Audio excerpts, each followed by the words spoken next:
I'll tell you that in a second. Check out these birdhouses. These really caught my eye coming into the flea market. There's the little hairy dudes. Look like cowboys and, garden gnomes. And I was going to walk on past. there's a Santa and there's an elf you'll see here in a second. There's some kind of cowboy up there on top. Yeah, they're smoking pipe and wearing their cowboy hats and pretty crafty birdhouses. We didn't buy one, but there's your elf. I thought they were pretty well designed and attractive, and they caught my eye. I thought they were pretty neat. So Canton's got a big history behind it. The trade days began in the 1850s when a circuit judge stopped in Canton on the first Monday of every month. And he held court here in Canton on that day.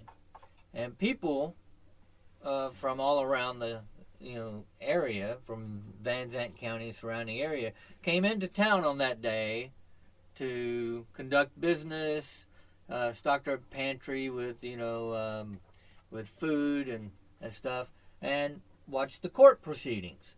And of course, back in those days, they had public hangings.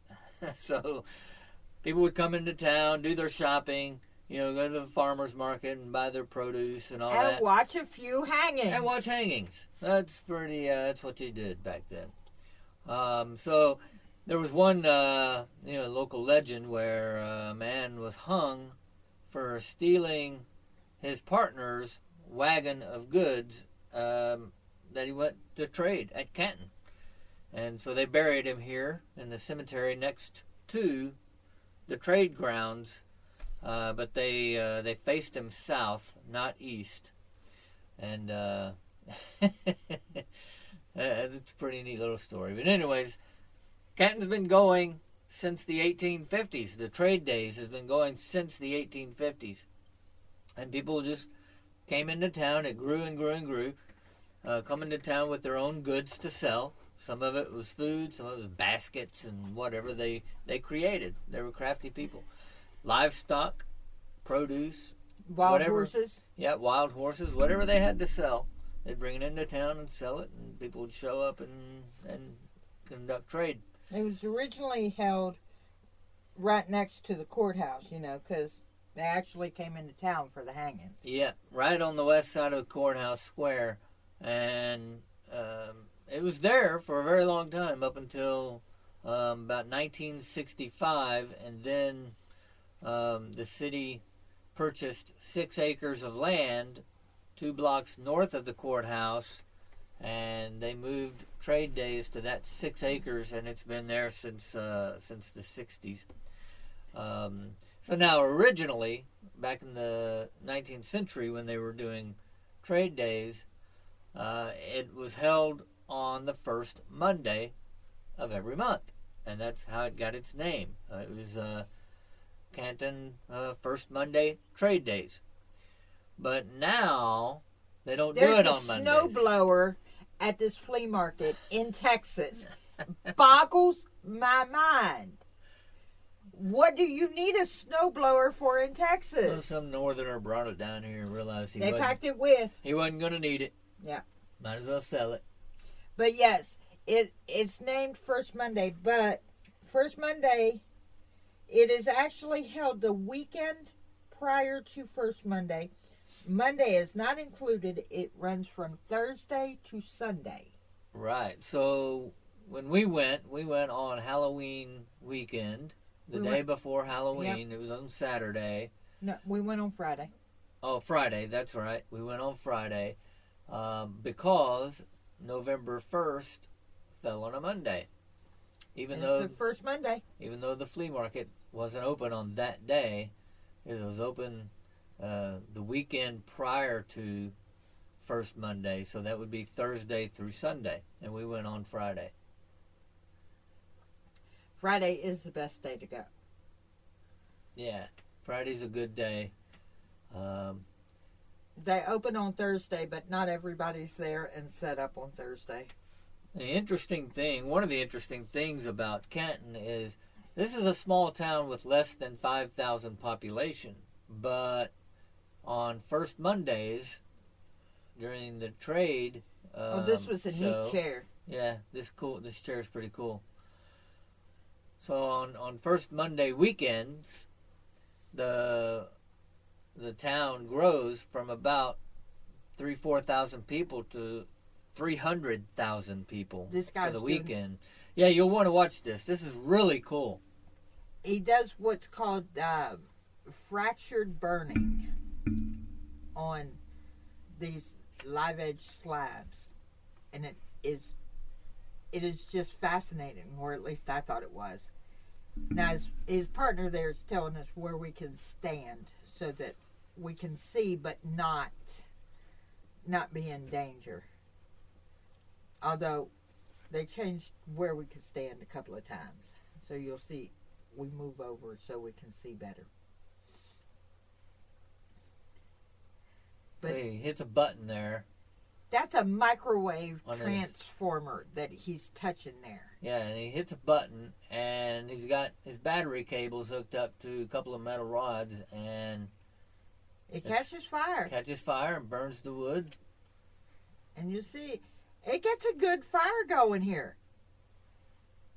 But you'll see in a minute when the fire goes out, you can see the pattern and the design. And we show one a little bit later in the video. We show a finished version of it. Make an awesome countertop. That's all I'm going to say. Or a side table. So they design all kinds of things that way. Plaques, furniture, all sorts of things, and then sell it. Yeah, he's getting me a business card in this. What we're seeing right here, he's getting a business card. And his contact information is down below, as well as his website. Yeah, so look for his link down below.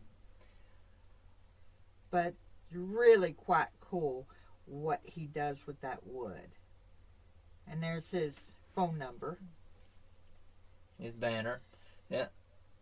So they make all kinds of neat things. Yeah, you can see the products there in his tent.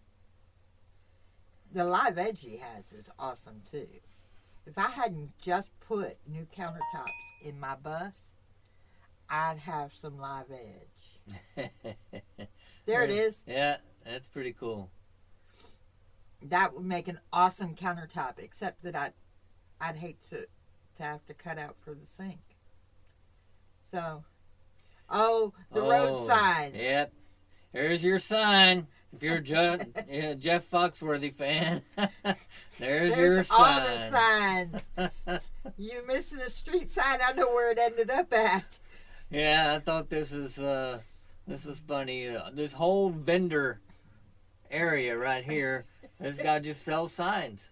Oh no, he got a couple he's got of all these bands. other things too, but he's got all these signs, a whole bunch of them. There's the signs. Plaque. This guy sells plaques that he creates himself.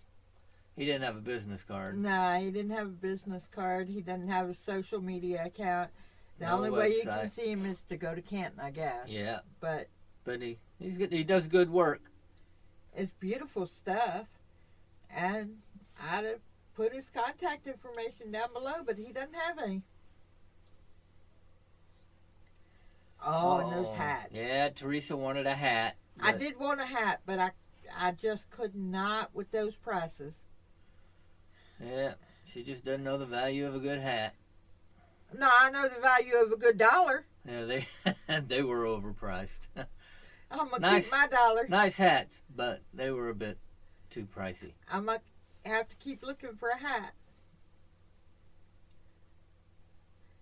I want a hat. I just don't want to. I'm not going to pay overpriced too much for it. But I do need me a hat. So Canton was actually settled and surveyed in 1850. And then it was in 1850 that the town was actually laid out and the house was built. And the post office was built that year.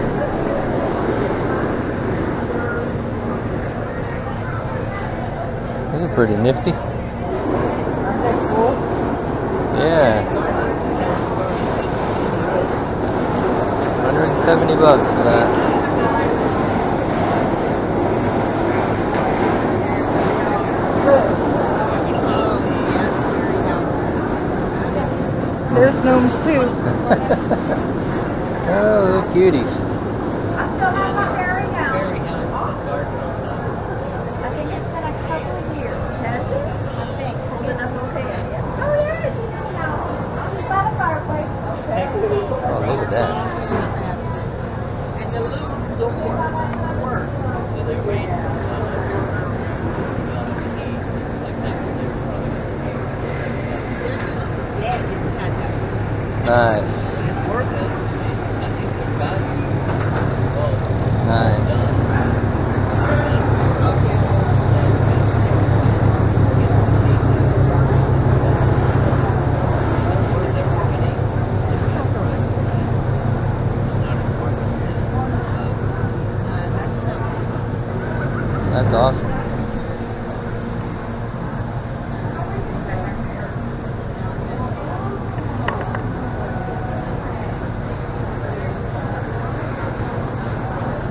Yeah, so Canton wasn't incorporated, even though it was settled in 1840, surveyed in 1840. Canton trade days got started in the 1850s. Wasn't incorporated until 1919, and that's when they elected their first mayor. And then it's kind of grown ever since, but it's only a population of maybe 3,000 or 4,000 people currently. Except for the first weekend. That's right. Then there's wall-to-wall people. Yeah, and people are everywhere. So we're on our way out. We went because we wanted to look at chickens, but we didn't find chickens. No, but this is actually on their main street. It's Veteran Memorial Parkway. And it shows all of the services